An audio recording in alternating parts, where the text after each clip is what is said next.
Our speaker today is around, but before we get to him, I just wanted to, I think most people on the call know Box and Cedar.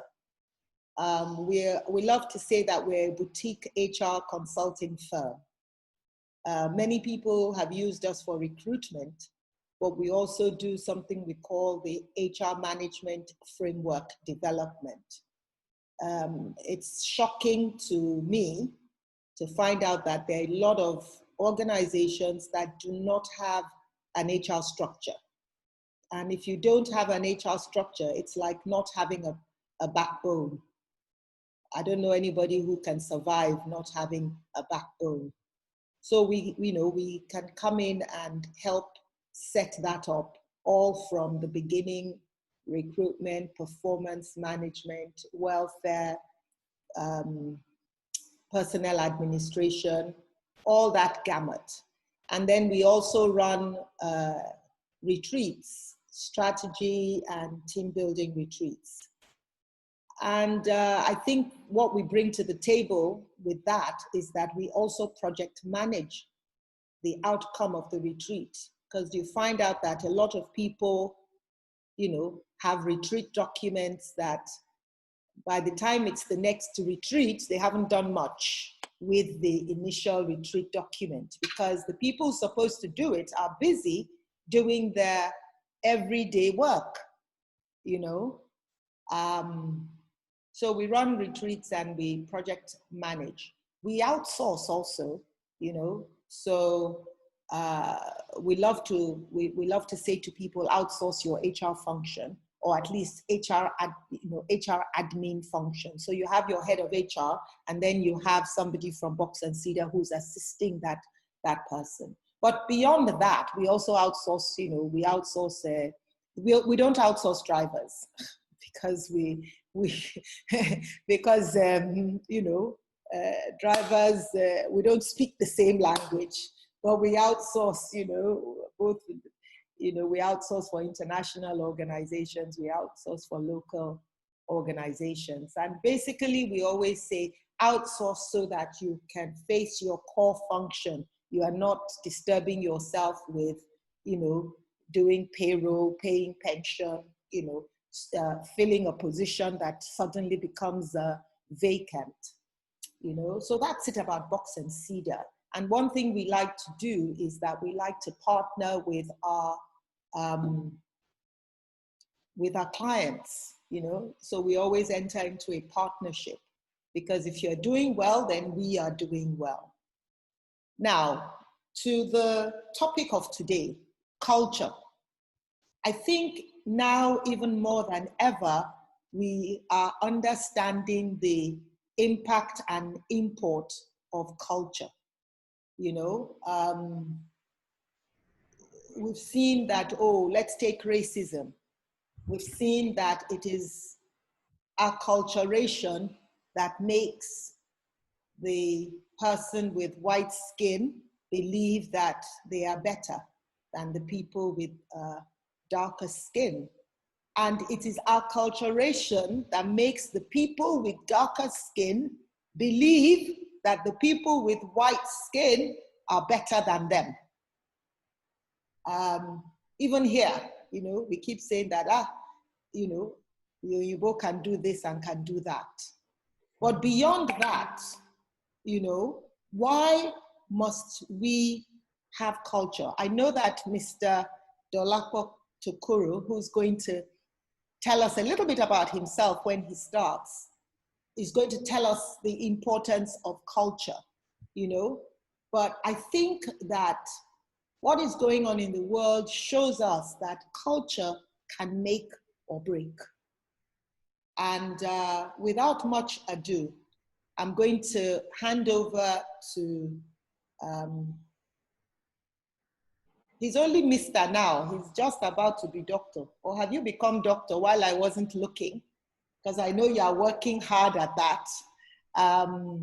He's going to tell us about himself, but he's going to start the debate or the discussion around culture, because this isn't just a presentation. This is I'm sure it's going to be interactive. And please, join in the conversation. Don't just sit, because we all know something about culture, but we're here to put it in perspective for us all. So without much ado, I welcome Mr. Dolapo Tokuro. I also want to say that I upgraded my Zoom, but I don't know whether it needs, I don't know how many hours it needs or whether it's instant once you pay. But if for any reason it goes off, please just log back in. That will be terribly embarrassing, but the current situation, there is nothing like embarrassment anymore because anything can happen. Okay, over to you. Welcome, Mr. Tokuro. Morning, LB. Good morning, everyone. Good morning. Good to see you. Thanks for having me here. Actually, LB, I'm on the journey to the second doctorate. So I think it's been long since you've asked me that question. You see now. You see now. I knew it. I knew it. Okay. All right. My name is Dolapo Tokuro. I'm a strategy consultant, and I also play in the education space, especially in the edutech space.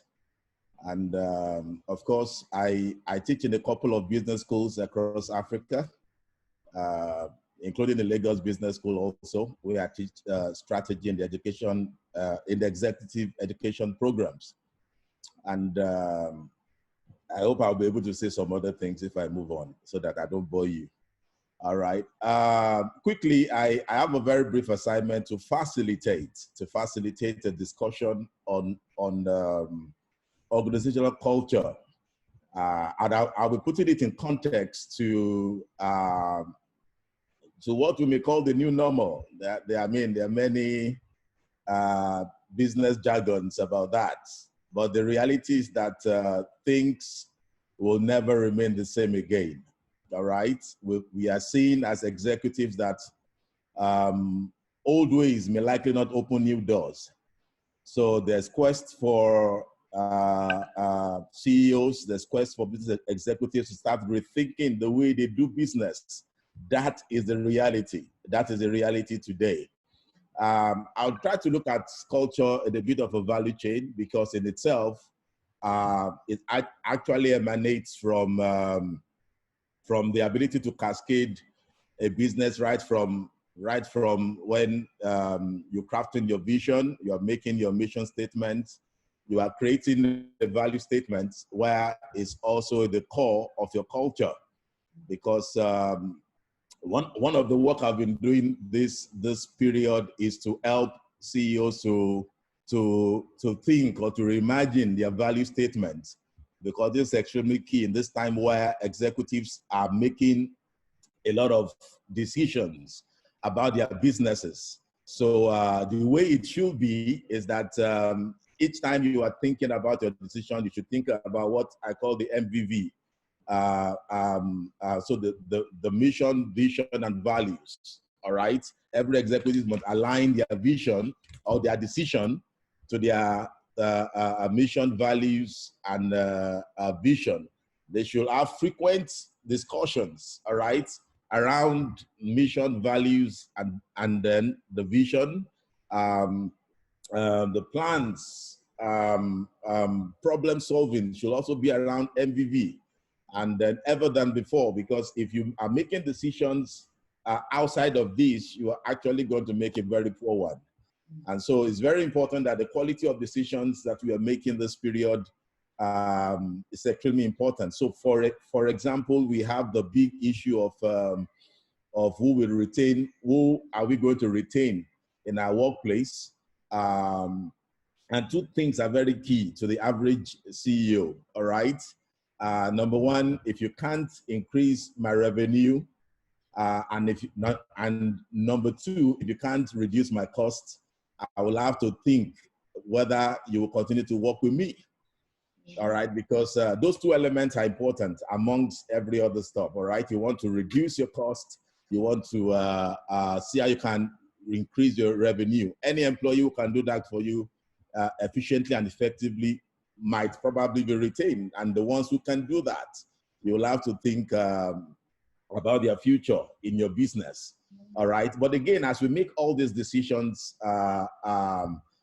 we should not forget that there is something very important, something very salient, which is why we are having this, is to be able to look again into the corporate culture of the business entity, because we make decisions either deliberately or indeliberately based on the culture of our organization over time. So let's demystify culture. Let's not bring all the business jargons. Simply is the way we do things here, right? The way we run things around here, all right? Culture is the organization's DNA, all right? Is the very life, is the software that actually drives the organization. I think Peter Drucker put it very, very efficiently. He said, culture, we eat strategy for breakfast. So we see in all the discussions we've been having, most of the webinars, everybody's talking about strategies for post-COVID and all of that. But the truth is that I think as a student of strategy, as a facilitator of strategy in different institutions, I've gotten to a point where I know that culture is more powerful than strategy, because strategy is basically how you want to get to where you're going. So the question is that can the way we behave affect where we are going, which is very true.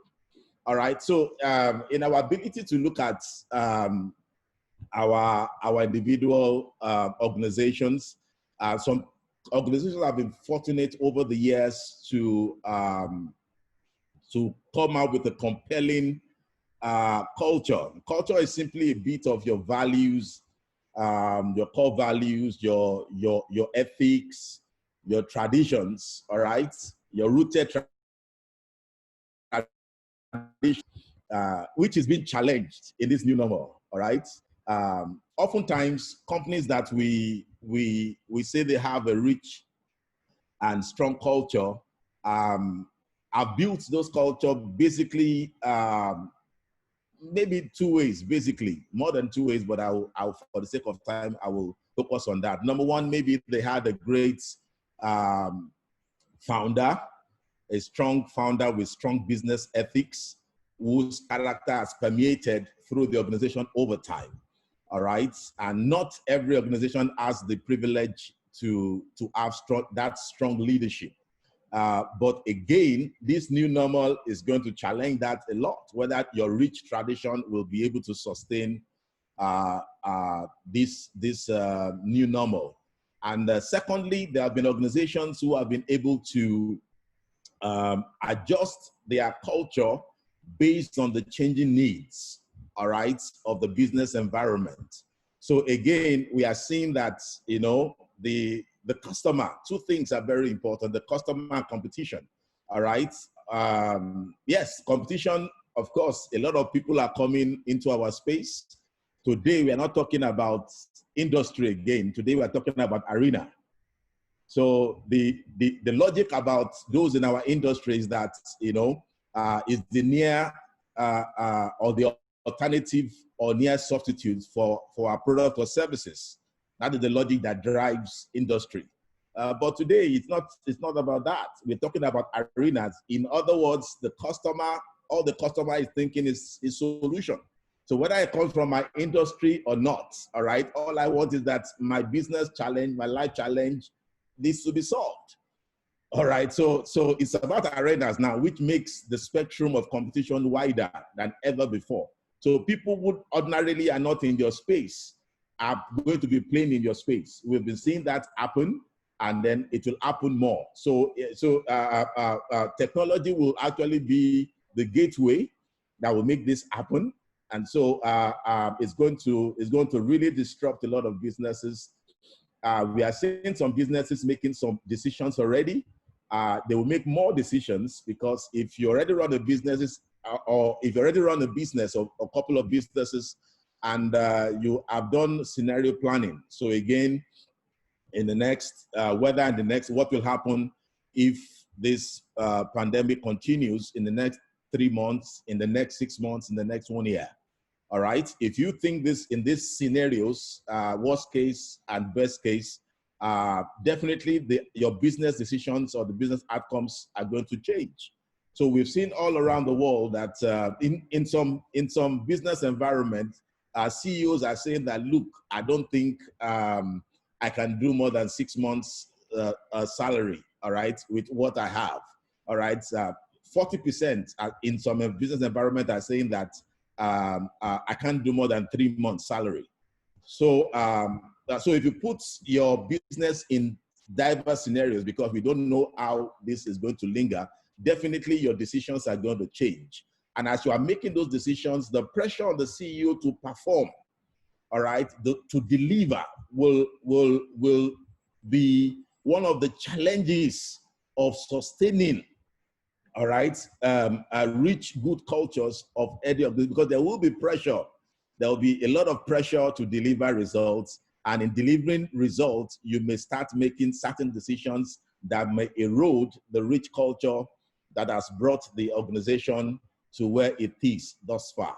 Of course, at the other flip, which I would like to stop, is as we look at a strong culture that has emanated, number one, from strong CEOs, strong personalities who have built organization, and number two, from those who have been able to adapt their culture to changing business needs. All right. At the other side, there are also organizations who have been weak and will continue to be weak, or those who have been strong who will have weak cultures. All right. Because again, you need to understand what you are dealing with. It's more powerful than strategy, I think. And you don't expect that because you've done a strategy retreat or you have a new vision for your business, that will automatically convert a cold culture, all right, to a warm one. It's not going to happen that way, all right? It's not an assumption. It's what you have to be deliberate about. And unfortunately, culture is more like a strategy. You can't microwave it. So it takes an average of 2 to 5 years. But the beauty is that the future is now, all right?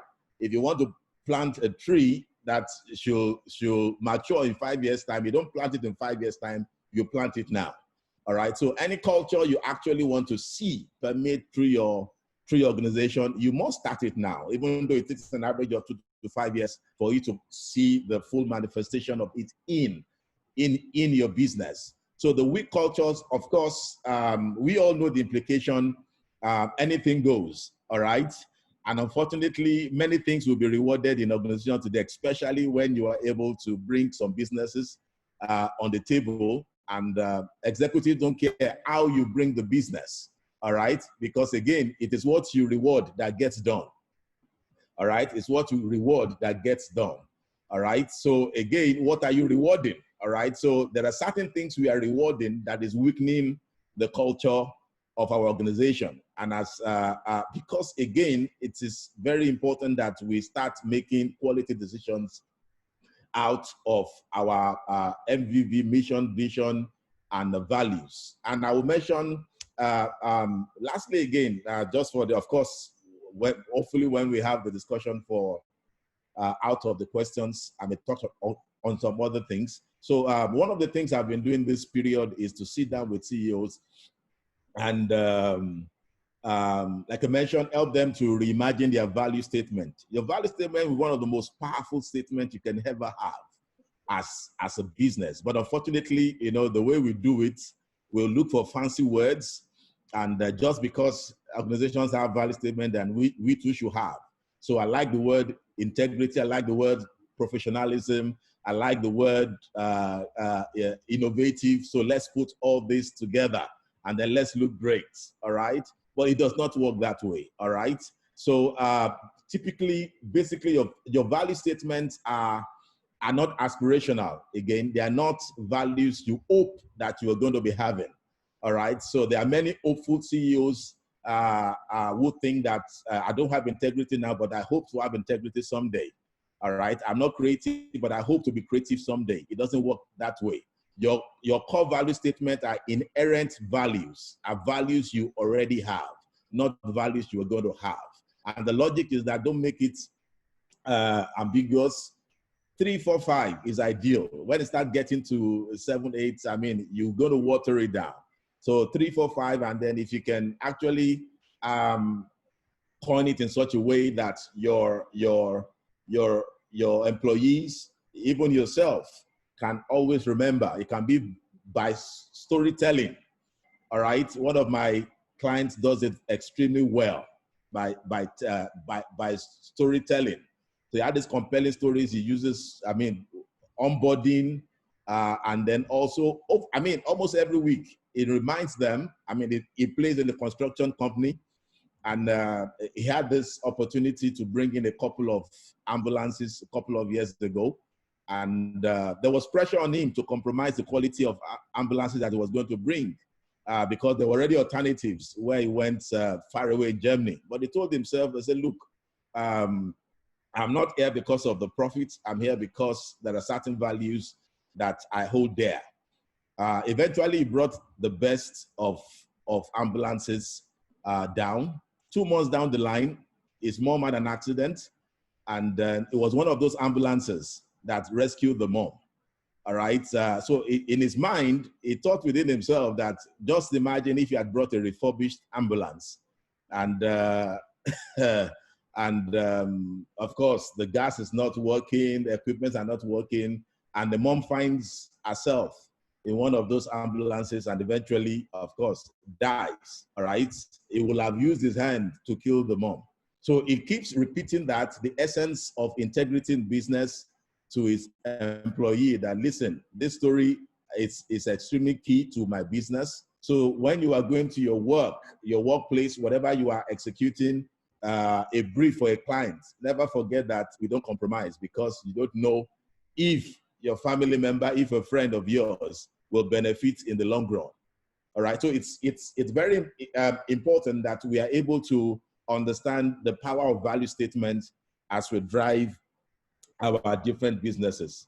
LB, I think I can keep talking, but I think it's important that I pause here. Maybe we can have some other conversations that I come back in. Thank you.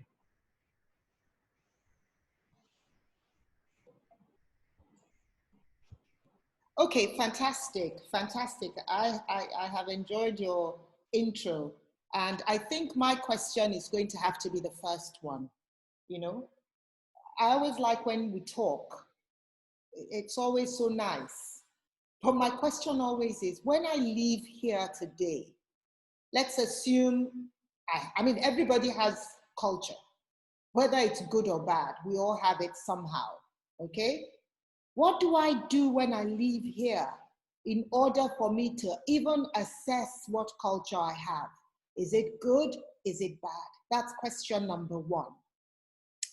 Question number two is, how do I then go about changing it? Let us assume it is bad. Or how do I start to build my culture? Let us assume I don't have one.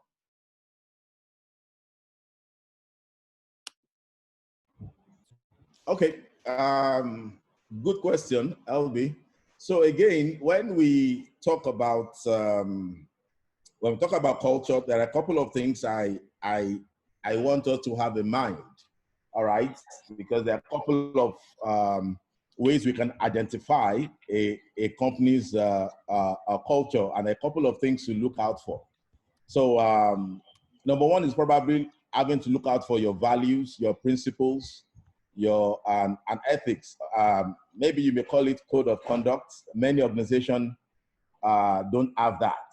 All right. So again, you are actually allowing your workforce to determine your culture when you don't have a code of conduct or ethical standards that that a company embraces. So number two is to look at the way people approach management. All right, the procedures that are on ground, how people get things done is the way. It's one of the things that a CEO should look at. So how do people do things around here? Do people care about procedures? Do people care about processes? Or they just, bring results no matter how the result comes? All right. Another thing that you can begin to pay attention to is the atmosphere and the spirit that permeates the work climate. So again, is the atmosphere warm? Is it welcoming? You know, one of the challenges of this period is that everybody has been told to be innovative. All right. But again,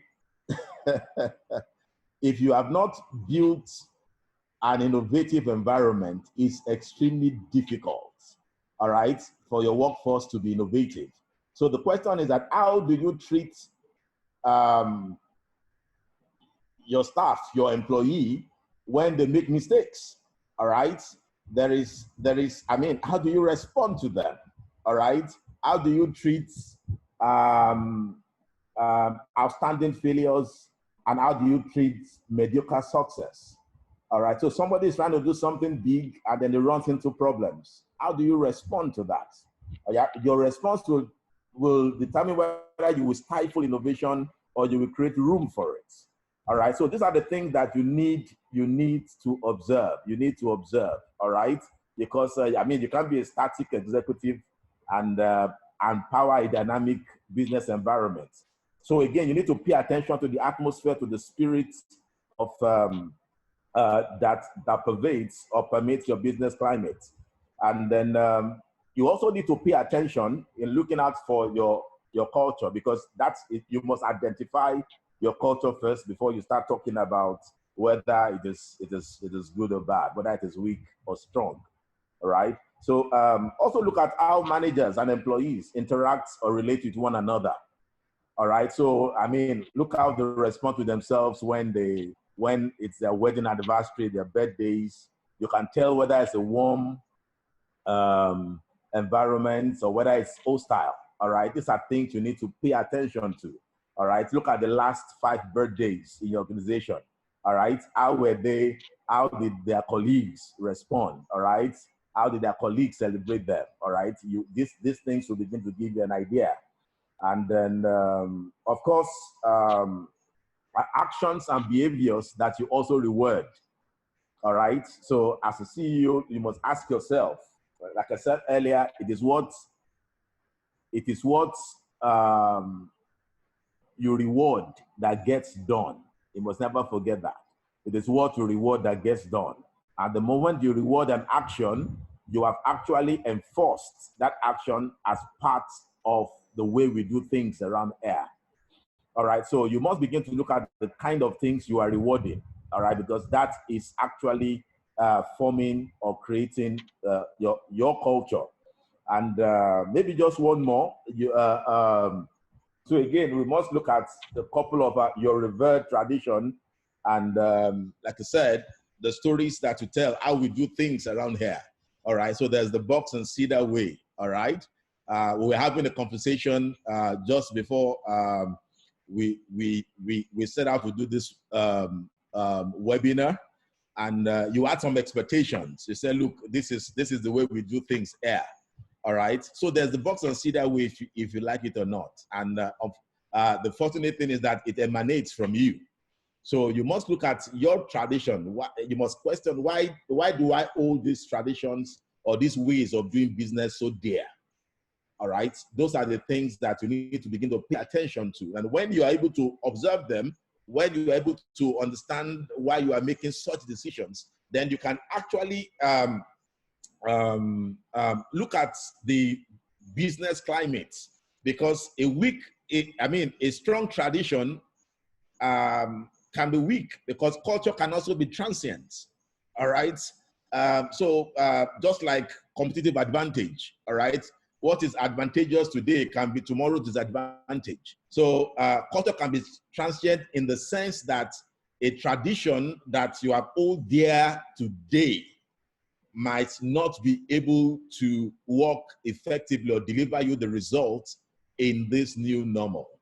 All right, so those are the ways we begin to look at it, whether we are going to have a change in our corporate culture or whether we are going to sustain this culture. At the end of the day, the way you are doing things should be able to impact both on the immediate, and the litmus test for that is your bottom line on the immediate, and ultimately where you are able to build a good to great company. Thank you.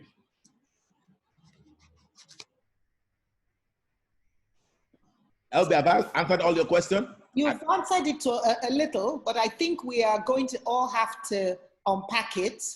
You know, I think we're all going to have to unpack it. Before we go on, Chief Balogu wants to, he had his hand up. Do you still want to say something? Hello? Oh. Hello. Yes. Yeah, thank you very much, convener. The guest speaker has been talking about culture, and he has, to a large extent, not actually zeroed down on specific things we should do as far as culture is concerned in this era of working from home. For instance, I noticed that some people don't have their videos on. Is that a cultural thing? Or should people say that, look, they need to rethink their culture in this era? For instance, individuals have their own reasons for not putting their videos, but I think from a business point of view, it's good for people to know who they're talking to, who is involved in this discussion, and what sort of networking opportunities arise. I give you another example. We have our names up, but we don't have our organizations up. But both Box and Cedar and Extra, the guest speaker, you can see the name of the company they work from behind them.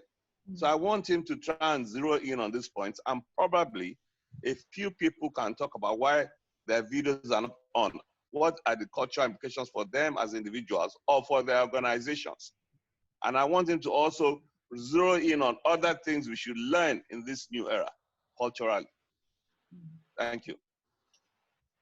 Thank you. All right, thank you. All right, so I think having to put your name or your business name, I think that's more about business intelligence. But then it can be looked at in the context of culture, definitely the way we do things. All right, so it's very important also. I mean, thank you for that good observation. Very good observation. I hope most of us will get our videos on, and then obviously as time moves on, we will be able to do something like this, all right, or have a virtual background that can help you position your business better.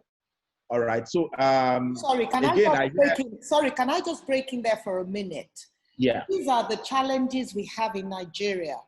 You actually need more bandwidth, they tell us, to also have your video on. And some people may be in an area where if they put their videos on, right, they will not be able to really connect properly. So the Zoom people have put, or some people have put together Zoom etiquette, and they say, oh, have your video on. Some, one of the participants actually sent a message to say, look, I'm having problems logging on, so I'm not going to use my video. So she obviously has read, the Zoom etiquette. But the reality in Nigeria is that sometimes you are not in a position to use your video because the internet or the Wi-Fi is not strong enough. So, you can't answer all the questions though, but I'm just saying that that is something, that is a cultural problem, that we have infrastructure problems, and which is one of the reasons why this can't be our new normal. Because, what if today I didn't have any source of power, or the internet was down, or it was raining and the network, we wouldn't have been able to have this. So sometimes, I guess this is also part of culture. There's some things beyond your, capabilities. Back to you, sorry. Yeah, great. So LB, so again, we must not forget. Um, um, uh, Unfortunately, I won't permit that for a Excuse. CEO to make an excuse. Yeah. All right. So it's either, I mean, it's either you get the results or you go home.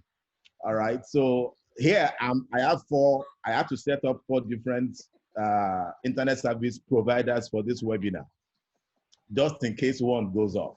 It is that serious. All right. So again, I'm not going to make an excuse for someone who, if you feel that you're going to, because it's about value here. You never know who you may meet in web. You never know. So you must learn to put your best foot forward. So again, I in this new, the second question, the new reality, again, we are talking about, especially in post-COVID, we are talking about more about evolving cultures, because again, things will never remain the same again. But unfortunately, some people will. All right. So cultures are definitely going to evolve, and just like strategy, like I said. So what are going to affect cultures from evolving? I want to try and answer the second question. Number one is the new challenges in the marketplace. All right. The challenges are obviously going to be different. All right. So I believe that for the average organization will not be able to increase their revenues until you find new markets. All right. And then finding new markets is going to disrupt eventually the way you do business. All right. Because competition will be stiffer. I mean, either when the economy was weak or strong, competition has been stiffer ever than before. But then it gets more intense, especially this time moving forward. So the new challenges in the marketplace are going to be what will make certain cultures going to be going to change.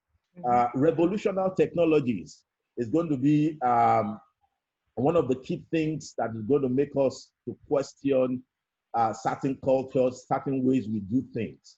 We're having this conversation on Zoom, all right? I'm sure many of us, Zoom has been there, all right? Most of us use Skype, but then this is becoming quite normal. We are seeing that, listen, I don't need to begin to look for a business class ticket to be in a conference in the UK or US or France, all right? I can actually have a very effective conference on my Zoom. If they told you 2 years ago, it would be very difficult for anyone to convince you, but it's a reality today. All right, so that's going to change a lot of things. The typical way you have to sit every Monday to do meetings, every Friday to do meetings, all these traditions that we hold dearly are being questioned. And then you can't, because if you keep holding on to it, it will not produce results for you. That is the reality. All right, so the revolutionary technologies are going to change things. Another thing that we're going to see is internal crisis. Internal crisis in an organization is also going to lead to new cultures that are going to evolve. All right, so this pandemic definitely is causing a lot of challenges in top management. Who will we retain? What are we going to pay? How are we going to, I mean, are we going to merge? Who is going to acquire us? All kinds of decisions are being made. And not everybody is going to be okay with certain decisions. So again, this internal crisis will then begin to affect again the kind of culture that we will have that will strengthen our organization moving forward. I also think management turnover also, all right, is going to affect this, especially when we look at Stonewall executives, people who are very traditional in their thinking. They are good, yeah, but then they can impede progress if they keep referring to the past. The past is past. It's past, all right? Some things in the past becomes a burden in this new normal. All right, so the reality for these Stonewall executives is that things are not going to be the same.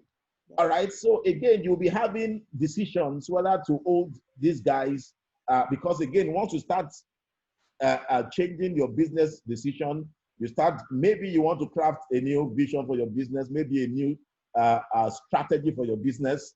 Eventually that changes everything that you are doing. And then there are some cultures, traditions that will not.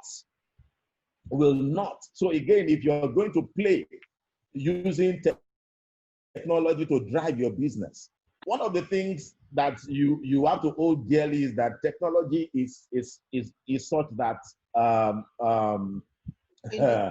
solution today might be obsolete in the next 3 months. All right. So you not just using the technology, but you need to have a very innovative team.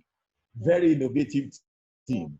So unfortunately, if you didn't hire an innovative team from before now, all right, it's either you reskill or you find the guys who can be innovative. Companies are doing that now, or else you will never be an innovative organization, because this is the challenge that has befallen every one of us. We have to use technology to power our business operation.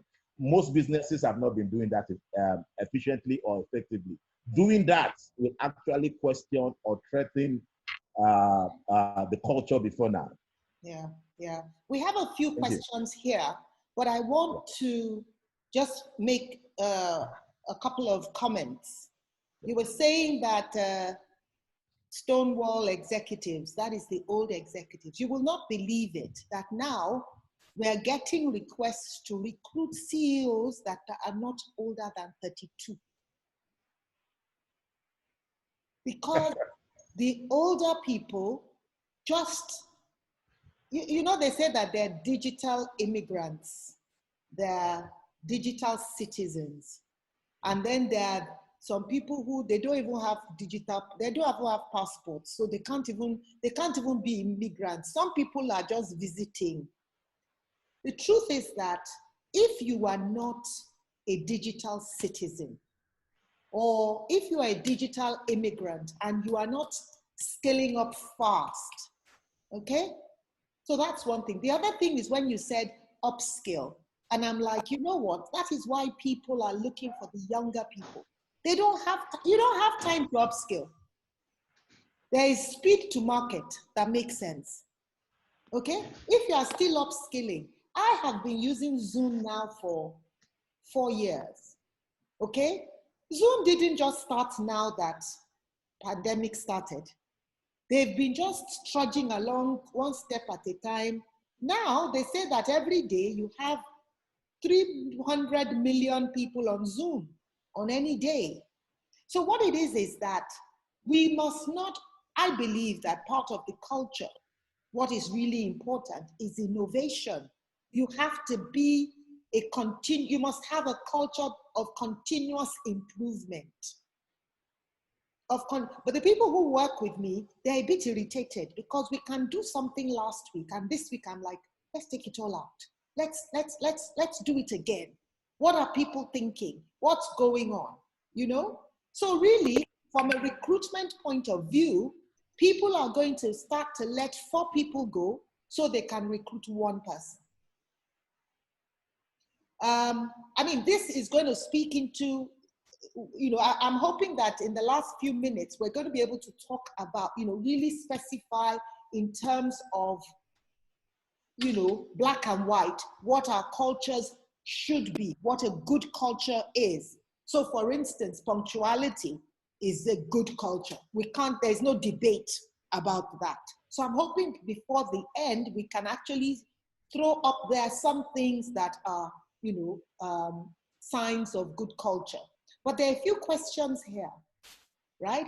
It says, are there any indices for measuring the standard of culture that should be obtainable in an organization? How do you measure, you know, whether you have attained the culture or not? I know you've spoken a bit to that, but you know, it's a question. Yeah, so to be very specific, there are actually some tools which measures that directly. All right. So there are tools that does culture audits. All right. And then it's able to actually, I mean, Elvish will give us, I think it's your forte. So those specific tools um, are there. But again, it's very, I said something very important about alignment of your mission, vision, and values. All right. Your culture is actually, your values are actually part of your culture, your values, ethics, traditions, your norms. All right. So again, one of the ways you can actually also see without even doing a culture audit is to see whether by the time, again, all of these things are in sync. There must be congruency. All right. There must be alignment. Your vision, mission, strategy, and then embedded, your strategy is actually pre-strategy session and post-strategy. So in pre, you talk about value statement and all of that. Post-strategy, you talk about culture when you start looking at a good strategy framework or document that has execution embedded in it. So in it, you are looking at the people process. All right, in your execution, you are looking at your people process, and then you are looking at the fact that can this, based on what we have said, where we want to play and how we want to win, where we have chosen to play. You are saying that these are the kind of people that will be able to deliver this result. You can't just hire people without considering your strategy, your mission, your vision. It's not, it can't be in isolation. All right. So you don't just get people and then you start thinking about your strategy. It doesn't work that way. All right. Or else you will turn the best people into the worst people. So it's very important that you sort out these areas very clearly. It's not in isolation. All right. Like Jim Collins said, people are not your greatest asset. The right people are. So in getting the right people, you must have sorted out your vision, mission. You must have sorted out your core values, your strategy. Then you are bringing people on board, because this culture has to do with people finding fulfillment, people thriving, all right, where they work, all right. So oftentimes we are the ones who make the worst out of people. I don't believe that they are wrong people. They are only wrong processes, places and wrong positions. So our job is to reposition people. Not everybody can work for us. Not every IT guy can work for us. If we don't sort out these salient issues, we will not be able to hire well and bring the best people that can drive our company to have amazing results. So I think these are other key areas that we need to ponder on. I don't know whether I've missed anything else. No, you haven't. Thank you. I just wanted to say that you were saying, how do we measure culture sometimes? And I just quickly put down here that you could do customer surveys, okay? That would tell you, am I doing the right thing? And it'll tell you, you'll understand. Employee attitude surveys, because sometimes, you say, oh, test the environment in your office. Is it warm? Is it cold? So employee attitude surveys, because sometimes management is saying we need to do this, right? But middle management is not cascading it down to the bottom line. So an employee attitude survey will throw up immediately that we don't know what you're talking about, or this is the way we do things, okay? And then you'll be able to know, oh, okay, is this how I want it? Focus group sessions, to sit down and then after the survey to say, okay, what do you really mean? This is what we're trying to achieve. Why are you doing this? And it'll let you know that, oh, actually, the culture is not filtering down. And you were talking about people, that the good people are your assets, not just people. But for you to know which people you need, it's deliberate. You have to sit down and look at what you're doing, look at the types of personalities.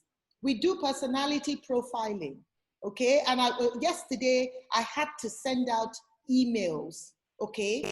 Because I thought an email wasn't done properly. So I'm sure a lot of you got 2 emails with the link, okay? Because I just thought the first one wasn't right.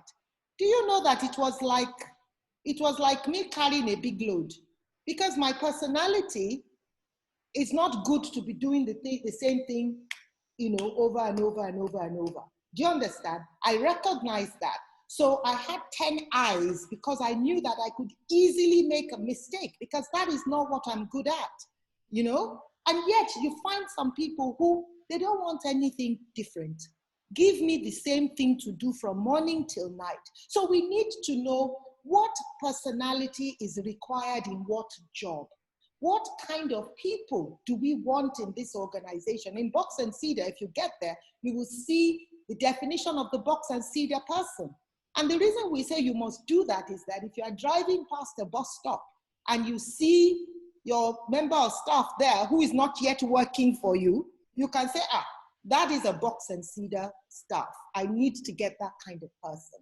You know, there's no point really bringing people in and then trying to change their personality. It's more difficult. So when you are recruiting, you must know what personality am I looking for, okay? And always, you know, make sure that you profile the people that you're trying to employ. Okay, there's another question here. Thank you, you're doing well. Do you want some water? If you were in front, you know, standing in front of all of us, we would have water for you, that please have some water. Okay? Thank you. It says here, secondly, how flexible should an organizational culture be to adapt to new changing, you know, the changing development? Is it necessary for culture that is deemed good and viable to be flexible? Anyway, it's the same thing. How flexible can culture be? Okay, so basically, as flexible as the changing business climate.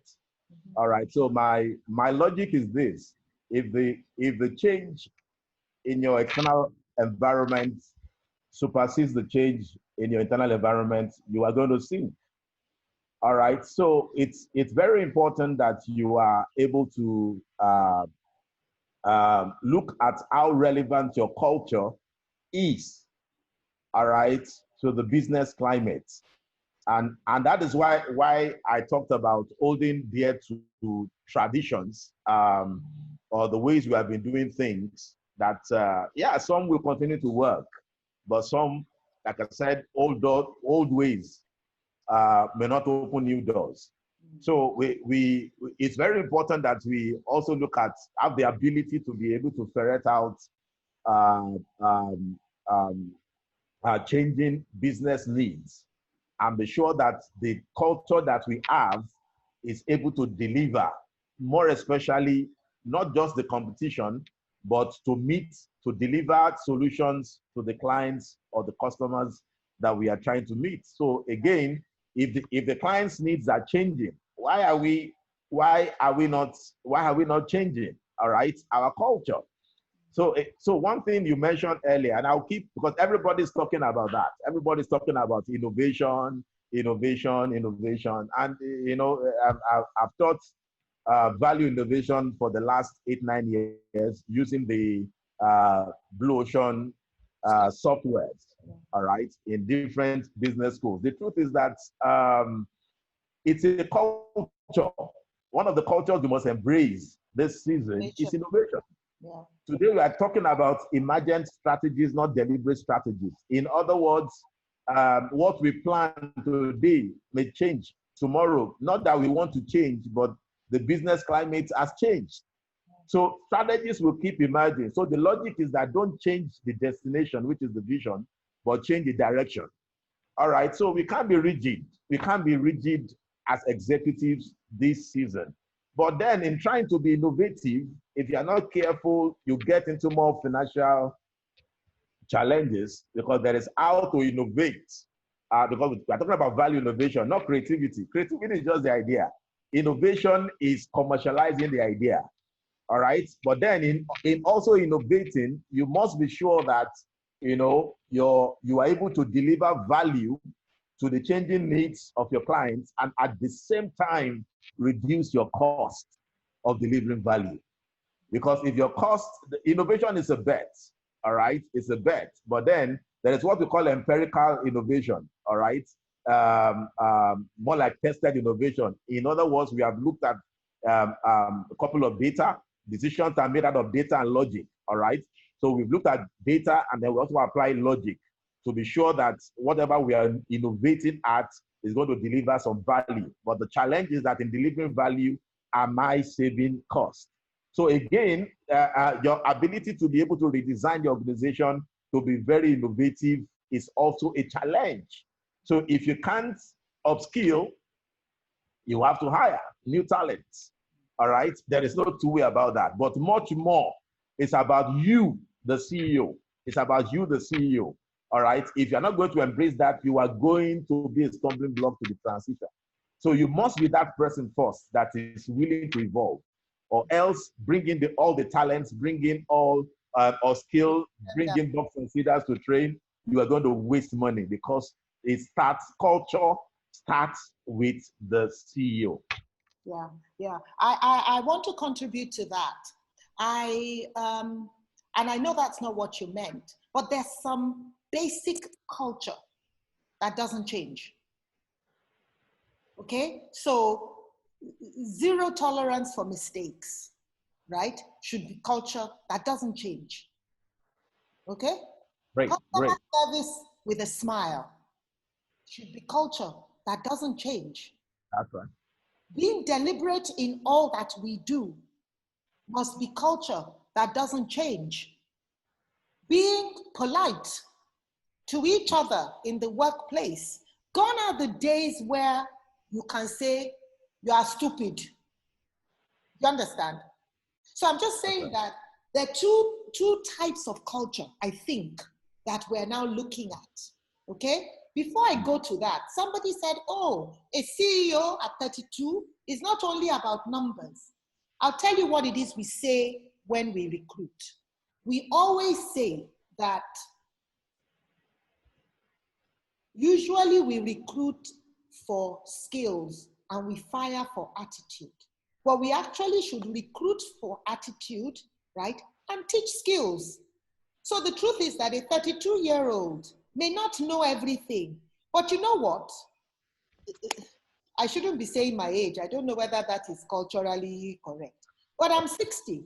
If I do not get my act together and I am thinking, oh, I know many things, you will be shocked that all they need to do is attend 2 webinars and they have that knowledge that took you 30 minutes to get.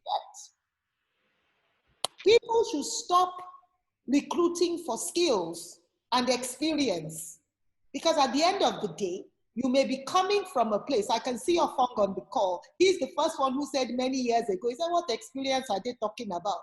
Your experience may be rubbish. You may have 25 years experience of what I don't want in my organization.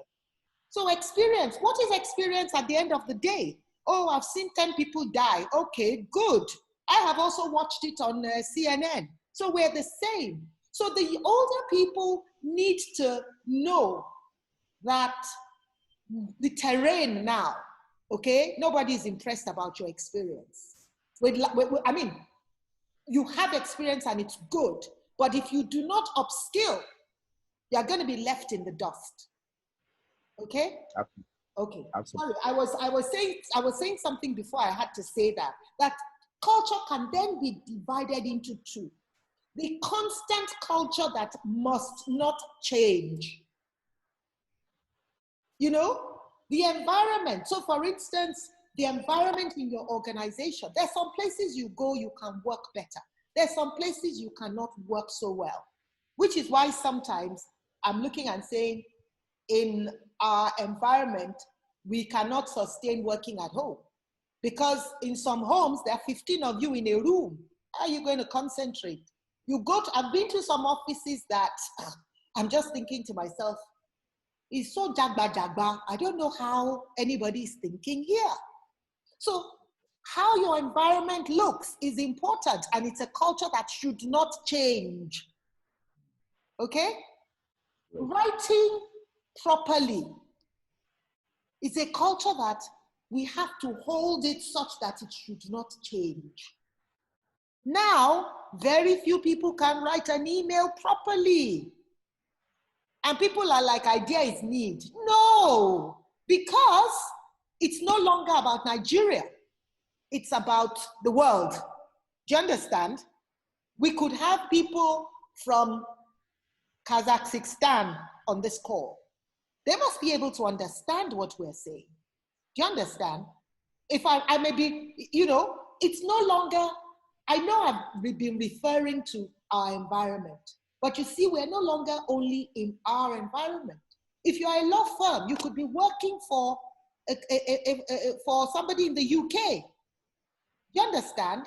So there are just some things. And then the culture that changes is the continuous improvement culture, being customer-centric. TQM says that there is no bad employee, there are only bad processes. So our processes must be nimble. We can't have processes we laminated and that has gathered dust pinned up on our notice board. That has to change. The things the way we write proposals, it has to change. The way we write our reports, it has to change. It has to be, don't let me say it has to change. It has to be flexible. But there are some basic things when we train, on business ethics. There's some basic things that you cannot, not stealing from your workplace is a culture that has to remain. But like you had said before, if the boss is stealing, and what is stealing? If the boss takes a wad of envelopes that are labeled box and cedar, and she takes it home, and that is what she's using to give people whatever. She's a thief. Because if everybody took envelopes, there would be none left. Okay, sorry, back to you, because I think you want to say something. Okay, so fine. I was just trying to look at some of the questions that Yes. are coming forward. Of course, most has to do with what you just explained now. So there are basic cultures that, of course, we can't play around with. They are there, whether pre-COVID or post-COVID. All right. But again, I think what most people are asking is that looking at the reality of businesses today, I think it doesn't dawn on us for a lot of people that a lot is happening. I mean, by the virtue of some networks, I understand a lot of businesses, the challenges that we are dealing with every single day. All right. So in trying to unbundle these challenges, we are just trying to talk about culture here. Yeah. And again, you've mentioned a lot of them, which are extremely key. So if you are a business that basically serve quite a number of clients and all of that, like you said, LB, customer service is too important. And then you must learn to, and this is where we must start building core competencies and finding things we should also outsource. All right. So so if I give you the case of what, a very old case, interestingly, because again, we've been in different cycles of economic crisis. So many years ago, I used to consult when LG Electronics came into the country. I did some consulting work for them. And then, but then LG used to be Gold Star many years ago, fading company, insignificant. I'm sure some of us here used to have a Gold Star TV in those days, all right? But then they asked themselves some questions way back, all right? That if we're going to be relevant, basically we have to ask ourselves 3 fundamental questions, all right? But the most important is which war are we fighting? So in the electronics business, they said, listen, we fought the price war. The price war says that the electronics that has the best price wins the market.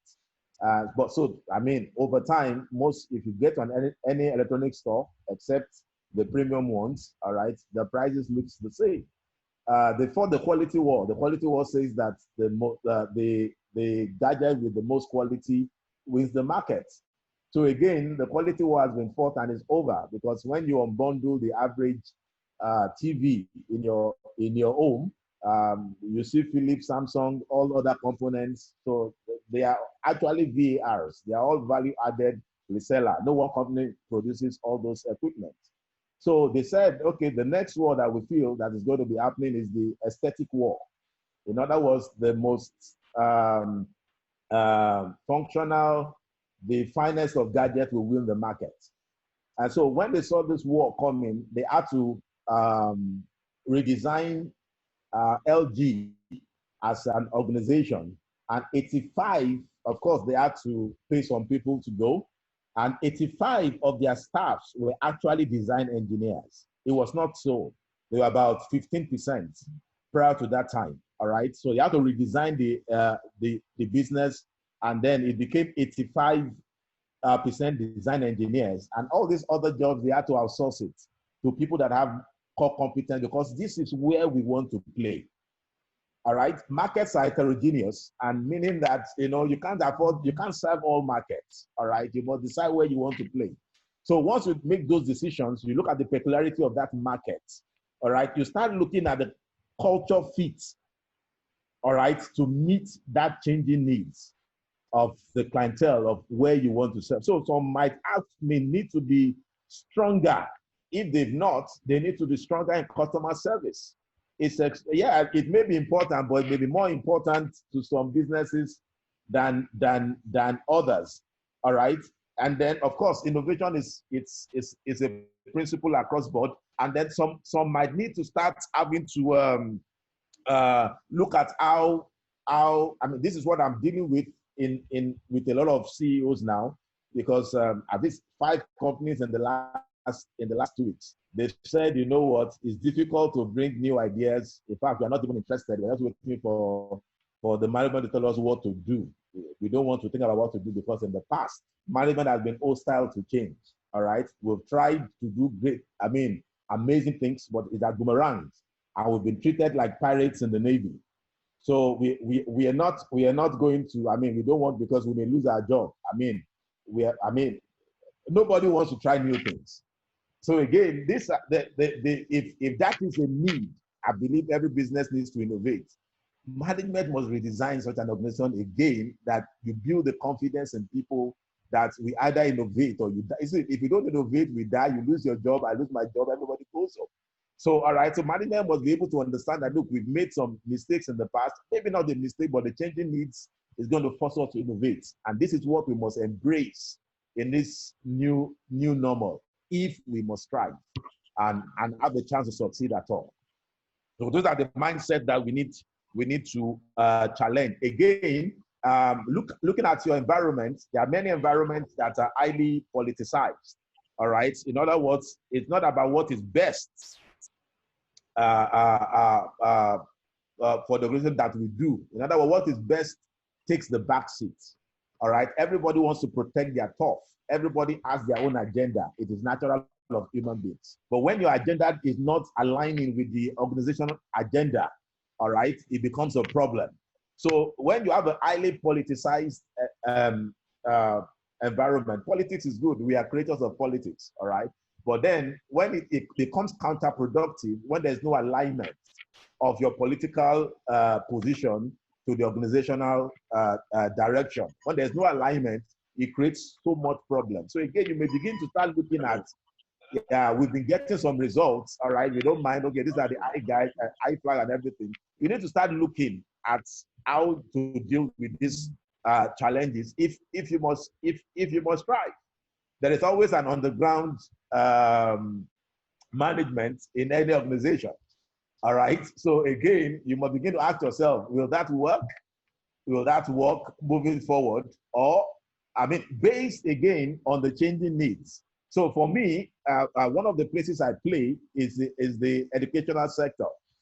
All right. And I do a lot of education technology. I try to convert digital, convert courses to digital content, purely an online program manager, if you may call it. My biggest challenges have been with professors, just like you mentioned earlier, LB. These are Stonewall executives in the universities who don't want to adapt. Interestingly, some days ago, one of them called me that, can I quickly run into a crash program? I said, Prof, it's not possible, because you had me for 4 years, all right? to help you out. And you kept telling me that, listen, if it is not face to face, all right, it's not lecturing. So it's caught in the web. Okay, everybody has adjusted except this man who actually resisted the solution then. So again, he's going to lose his job. That is the reality. All right, that is the reality. So again, we must, based on your industry, you must begin to find what are the, what is competition doing? What is competition? You must pay attention. What are the new technologies driving this my sector? And then how can what inherent capability do I have? What capability do I need to develop? What capabilities I have, how can I use it to serve a different clientele of market altogether? So in dealing with all those dynamics, it's a cultural thing to be able to navigate. There are some people that are very slow to navigate. And in this new normal, there's no waiting room. All right? There's no waiting room in this new normal. You just have to be very fluid as much as possible. Thank you.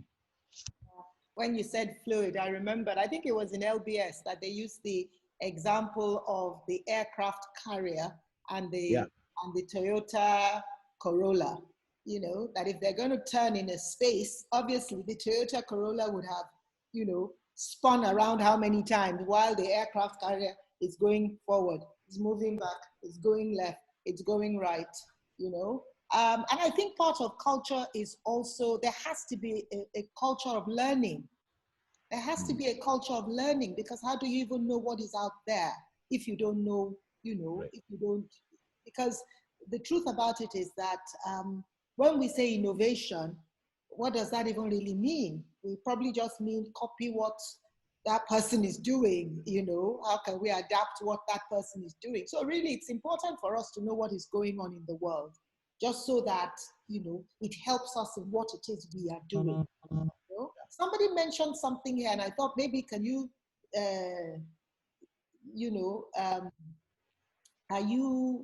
whether you can speak to it, saying that, okay, so what if the CEO is this old executive, this Stonewall executive that you have said? What do I do? What if I have ideas? What do I do? Do I leave the organization? Do I forget my ideas? Or what do I do? Okay, so great. So to be very candid, look, so this is my logic again. A man who is drowning doesn't care who saves him, whether you're a boy, girl, black, white. He's drowning, just wants to be saved first. So I don't want to believe that there is no CEO who is averse to sound business ideas. Oftentimes, ideas are resisted because of the way we present it as employees to an organization.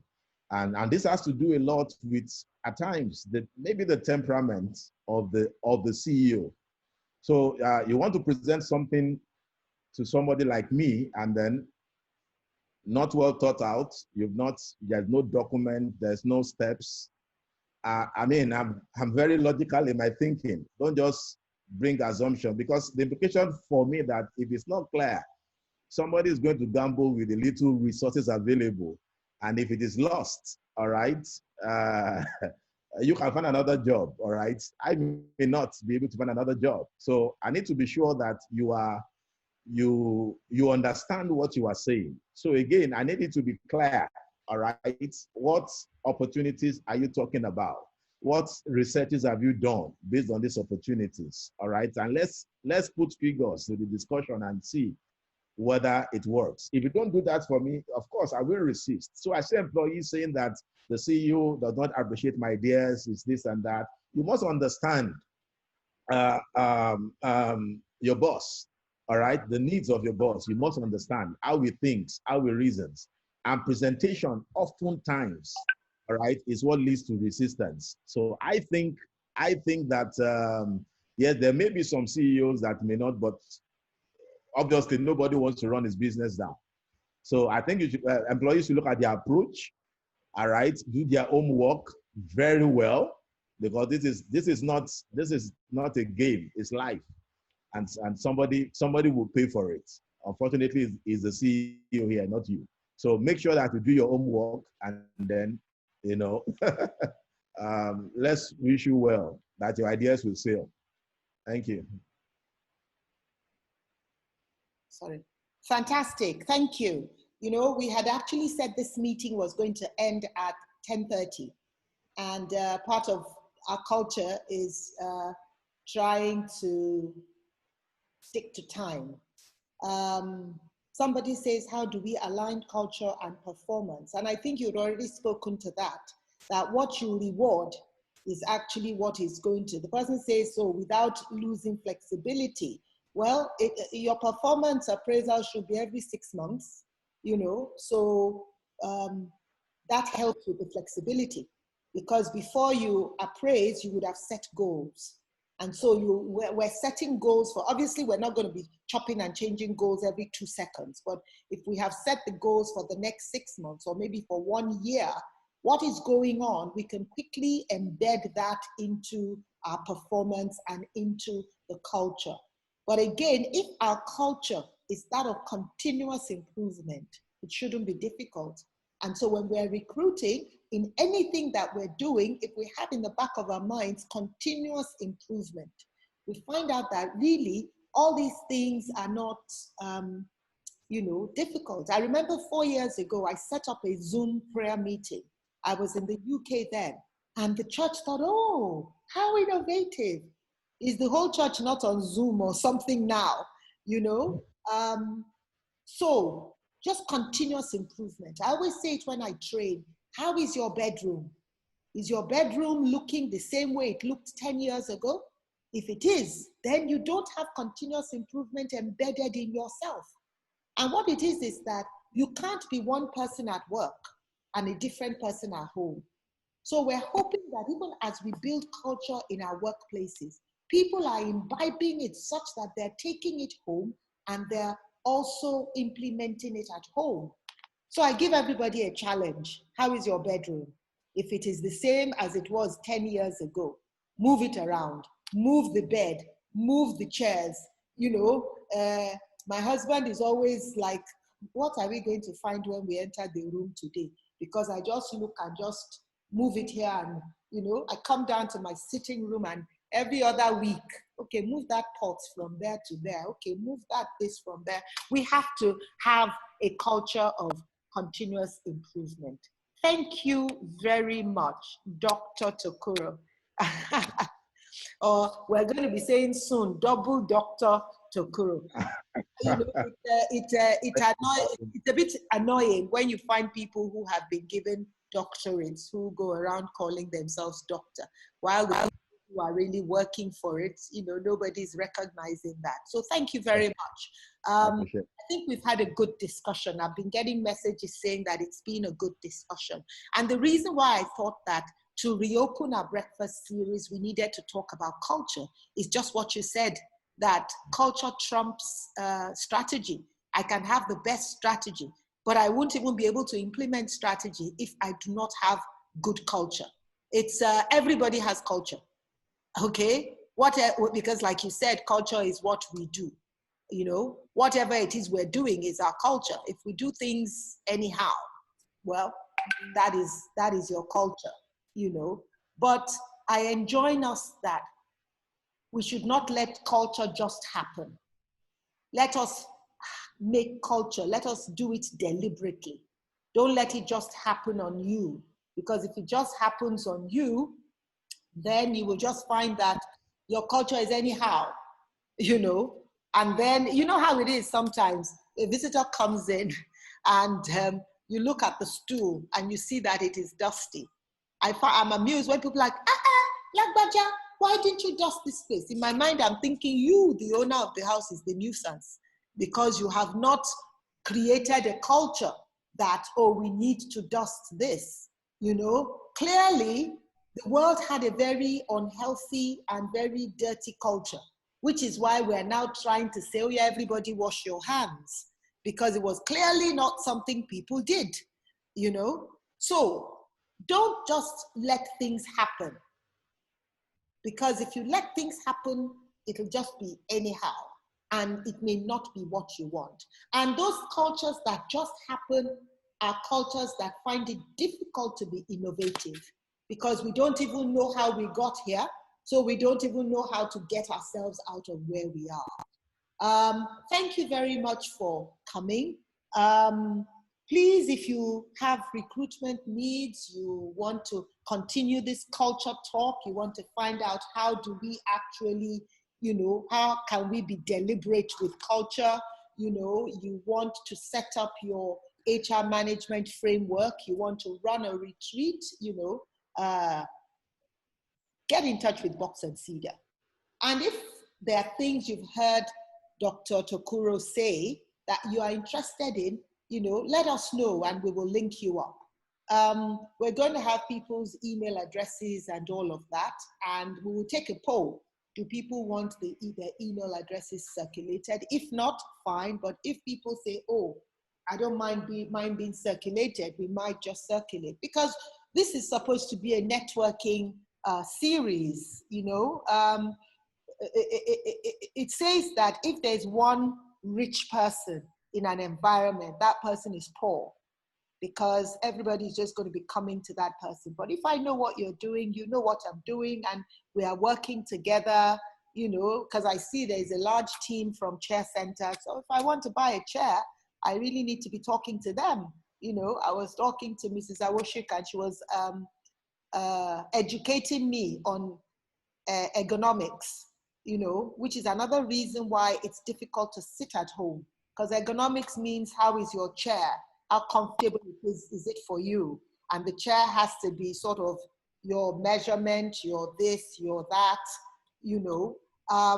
These are things that at some point we may call them in to give us a talk about, because if you don't do that, you then find your staff have backache, they're not feeling well. And if they're not feeling well, definitely, I don't care your culture, your bottom line will be affected.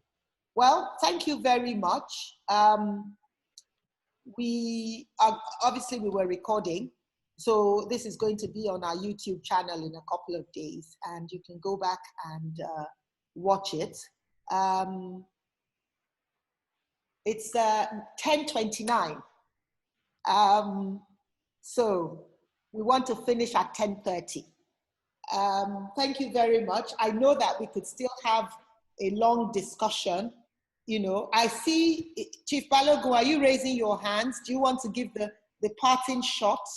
But we must finish in exactly 1 minute, or was this the old, when you had, I think it was when he raised his hands before. Thank you very much. We will send you the YouTube channel. We will send it to you. It's Box and Cedar. I think it's Box and Cedar. We don't have much up now, but we just commenced with our TTBI, our talks that break inertia. So that's going to be on there as well very soon. Well, thank you very much for coming. We have this once every quarter. So we're going to be inviting you again in another 3 months with a different speaker, but Doctor will be with us also, because he's sold on the Box and Cedar brand. And we are actually partnering on 1 or 2 things that we're going to bring to the world very soon, by God's grace. Thank you very much. And the takeaway for everybody is think culture, think deliberately. Thank you very much. Shalom.